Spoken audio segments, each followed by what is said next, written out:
c'est le lancement de la nouvelle collection Wear Lemonade, donc la dernière collection de l'année, qui s'appelle To the Moon and Back, et on va commencer avec le Teddy Rosa. Pour ce Teddy Rosa, on a choisi un velours côtelé rose et une doublure en Liberty qu'on a trouvé sur le site My Little Mercery. On va commencer par le devant, on va prendre les deux côtés qui composent le devant et les fonds de poche.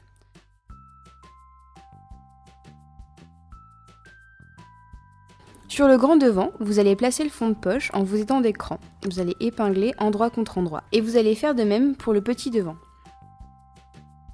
Piquez à la machine à 1 cm du bord.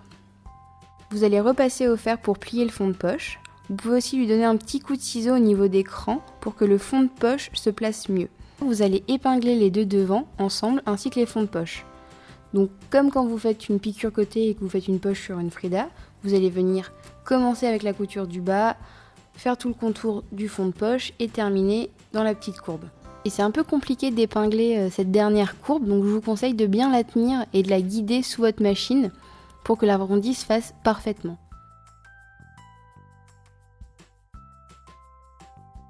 Une fois que vous avez piqué, vous allez venir repasser. Je vous conseille de repasser sur l'envers et de coucher votre couture sur le côté vers le milieu du vêtement. Si vous avez un doute au moment de repasser, vous allez voir c'est le sens vers lequel va les poches en fait. C'est assez naturel et ça se place tout seul. Donc maintenant, on va passer aux manches. Elles se composent d'une seule partie. Vous profitez-en parce que pour la doublure, il y en aura deux. Vous allez épingler endroit contre endroit la pince de la manche et vous allez piquer à 1 cm. Mais attention, la couture en fait de la manche doit mourir 5 mm après la fin de la fente. C'est vraiment pour que votre ligne d'épaule soit la plus nette possible et la plus arrondie possible. Donc maintenant vous allez repasser en ouvrant ou en couchant votre couture sur un côté. On va épingler l'emmanchure du devant de la manche sur l'emmanchure du devant du vêtement. Alors pour cela, c'est très simple, il y a deux crans qui en fait symbolisent le devant. Je vous le rappelle, quand vous épinglez toutes les courbes, il se peut qu'il y ait peut-être un petit peu d'embûches, surtout pour les grandes tailles, mais n'hésitez pas à tirer sur le tissu et à placer beaucoup d'épingles, tout se passera merveilleusement bien. Une fois que vous avez épinglé et piqué l'emmanchure devant, vous faites la même chose avec l'emmanchure dos et le dos du vêtement. Vous épinglez et vous piquez à 1 cm.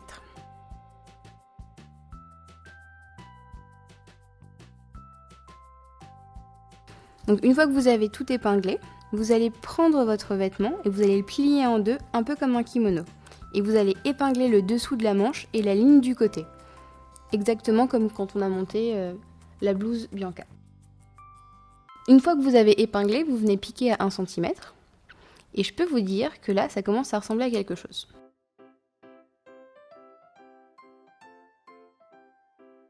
Maintenant, nous allons passer au col. Donc, pour commencer, vous allez superposer les deux cols. N'hésitez pas à le thermocoller, au moins un des deux côtés. Ça va en fait rendre le col plus net.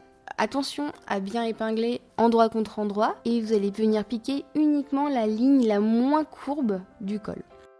Une fois que vous avez piqué à 1 cm, retournez le col et repassez-le bien pour l'aplatir.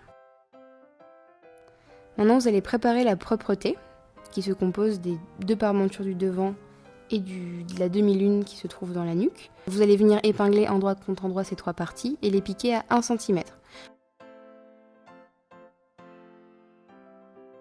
Là, je vous conseille d'ouvrir les coutures à l'aide du fer à repasser. Vous allez reprendre le corps du vêtement et vous allez épingler le col au vêtement. Pour la pointe du col, je vous conseille de faire une petite entaille en diagonale au niveau de l'angle droit pour la patte de boutonnage. Pensez aussi que la pointe de votre col doit venir mourir dans l'angle droit de la patte de boutonnage.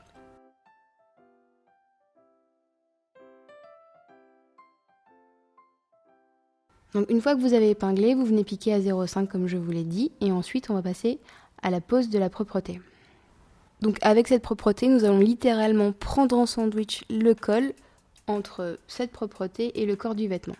Et au moment d'épingler, vous allez voir, les coutures en fait qui composent votre propreté doivent s'aligner parfaitement avec les coutures d'épaule. Et au moment où vous épinglez la propreté sur le devant, n'oubliez pas aussi d'épingler et de piquer le bas de la patte de boutonnage. Piquez à 1 cm du bord et en retournant, vous allez voir que votre col vient parfaitement mourir dans la couture. Vous pouvez aussi piquer à ce moment-là l'étiquette Wear Lemonade sur la propreté. Et je vous conseille de bien penser à la valeur de couture, donc de ne pas la piquer trop basse. Donc comme d'habitude, quand on a un angle droit, avant de retourner, je vous conseille de bien dégarnir votre angle droit, donc vous ne coupez pas trop près de la couture. On va passer au bracelet. Ouais, magnifique, vous pouvez avoir un premier cadeau de Noël. Vous prenez votre petit rectangle de tissu, vous formez une boucle en le pliant en deux, et vous venez piquer à 1 cm. Vous venez ouvrir la couture avec le fer à repasser et vous allez venir plier votre bracelet encore en deux. Maintenant vous prenez l'élastique et vous formez une boucle, vous l'épinglez et vous le passez sous la machine. Donc là je vous conseille de passer un certain nombre de fois dessous pour rendre l'élastique bien résistant. Vous allez venir cacher l'élastique dans votre poignet. Vous allez venir l'insérer dans la partie doublée du poignet. Vous allez prendre la machine à coudre et vous allez fermer votre poignet. Donc vous allez faire une piqûre à 0,5 du bord. Vous allez venir épingler le poignet sur le bas de la manche, endroit contre endroit. Et vous allez mettre quelques épingles, je vous conseille d'en mettre aux 4 coins cardinaux, et passer sous la machine. Donc si ça va froncer un petit peu, c'est normal, mais rien d'insurmontable. Et cette fois-ci, vous piquez à 1 cm du bord. Une fois que vous avez fait ça, vous venez retourner, et ça commence à sérieusement avoir de la gueule. Donc maintenant, nous allons passer à la ceinture. Notre ceinture se compose de 3 pièces, mais vous pouvez très bien l'avoir en un seul morceau. C'est juste que ça aurait consommé trop de tissu pour notre laisse de velours. Une fois que vous avez épinglé, vous venez piquer à 1 cm du bord. Et les deux coutures en fait vont correspondre aux côtés de la veste. Vous pouvez coincer l'élastique à l'intérieur du tissu et surtout pour le fixer, vous venez piquer à 0,5 du bord. Et faites attention à ce que votre élastique ne tourne pas à l'intérieur de la ceinture. Une fois que vous avez fait ça, vous allez venir fermer la ceinture en piquant à 0,5 du bord. Prenez votre temps, on n'est pas pressé. Il y a beaucoup d'étapes, mais c'est très facile. Maintenant, nous allons assembler la ceinture au devant du vêtement. Donc pour cela, vous allez venir en fait créer une petite encoche au niveau de l'angle droit de la patte de boutonnage et vous allez venir épingler la ceinture sur le vêtement. Et attention, vous allez commencer à épingler au niveau de la patte de boutonnage, mais faites dépasser 1 cm votre ceinture vers le milieu du vêtement. N'oubliez pas de bien faire coïncider les coutures des côtés. Ça va vous aider en fait à répartir les fronces et l'élastique tout autour du bas de votre vêtement. Grâce à la petite encoche qu'on a créée précédemment, vous allez replier en fait le devant sur 1 cm et vous allez venir insérer la ceinture en sandwich entre le devant et la propreté. Vous allez venir piquer à la machine à 0,5. Là, vous avez un petit édit qui est une bonne tête. Si vous ne vous sentez pas, vous pouvez vous arrêter là. Je vous conseille de prendre du biais et de venir ganser toutes les finitions et toutes les coutures. Sinon, si vous sentez l'âme d'une warrior, on continue et je vous assure que c'est pas compliqué. Même moi, j'en revenais pas. Et maintenant, nous allons passer à la doublure. Donc, on va commencer par les manches. Donc, la manche se compose en 2 parties parce que sinon, ça serait trop simple.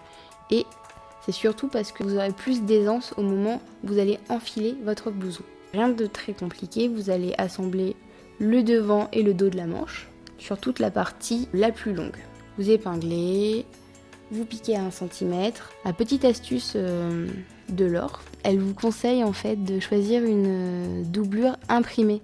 En fait parce que vous aurez un vrai devant et un vrai dos et ça vous empêchera de faire certaines erreurs comme vous tromper au moment d'assembler votre doublure. Comme précédemment, vous allez venir assembler la manche au devant et au dos. Mais vous n'allez pas fermer la manche. Et vous allez voir cette fois-ci, le devant se compose d'une seule pièce. Si bien que votre fond de poche va complètement disparaître à l'intérieur de votre vêtement. Vous avez vu, ça passe beaucoup plus vite que les premières parties. Une fois que vous avez fait ça, il va falloir que vous vous concentriez très fort. Je vous assure que c'est pas compliqué, mais il faut être bien concentré. Et n'essayez pas de trouver des nouvelles techniques, on a essayé de faire d'autres choses, ça n'a pas fonctionné. On l'a retourné dans tous les sens et là on vous livre en fait la version la plus simple pour monter une doublure.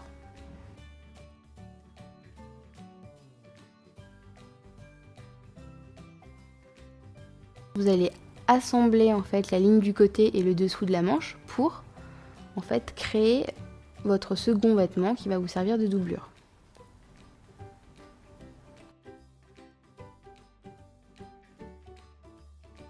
Donc, une fois que vous avez assemblé vos manches au devant et au dos, vous allez créer le pli d'aisance du dos. Donc si vous avez bien fait votre boulot, vous avez reporté l'écran de la doublure dos et vous allez les superposer les uns sur les autres. Et vous allez venir en fait fermer les plis sur 4 cm. Une fois que vous avez fait ça, vous venez les coucher à l'aide du fer à repasser. Donc une fois que vous avez tout piqué, vous venez ouvrir vos coutures, repasser bien toute la doublure et vous n'allez pas retourner votre vêtement, vous allez l'insérer complètement dans le teddy. Donc regardez bien, vous allez venir pincer en fait la doublure et à la propreté, comme si c'était terminé. Aidez-vous bien du cran du milieu du dos ainsi que les coutures des épaules et épinglez la doublure et toute la propreté. Déjà ce sera un gros morceau.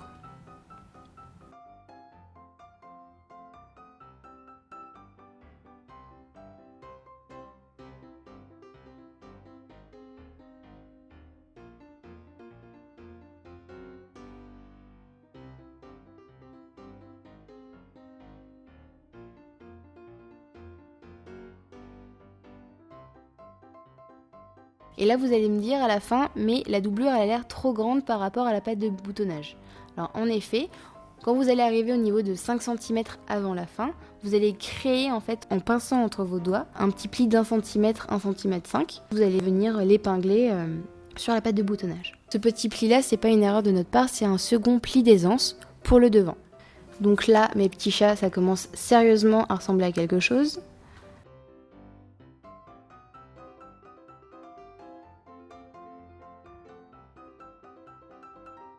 Une fois que vous avez tout piqué, vous allez retourner tout votre teddy comme s'il était terminé et vous allez re-rentrer aussi la doublure des manches à l'intérieur de ces dernières.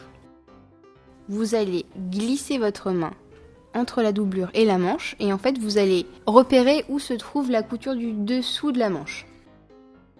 Vous avez la couture, vous allez la faire coïncider avec le dessous de la manche du vêtement.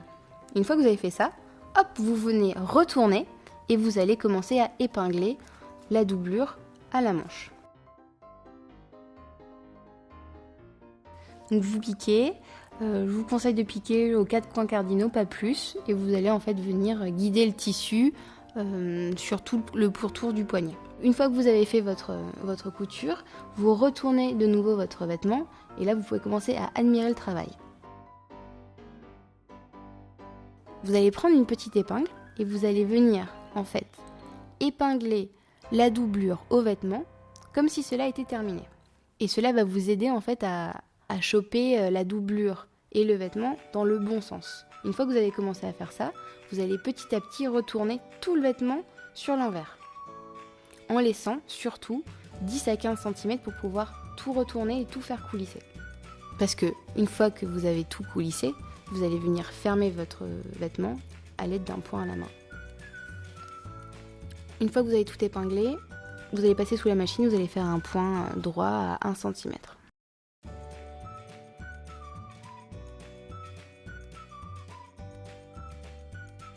Et une fois que vous avez tout piqué, vous allez venir attraper votre vêtement à l'intérieur.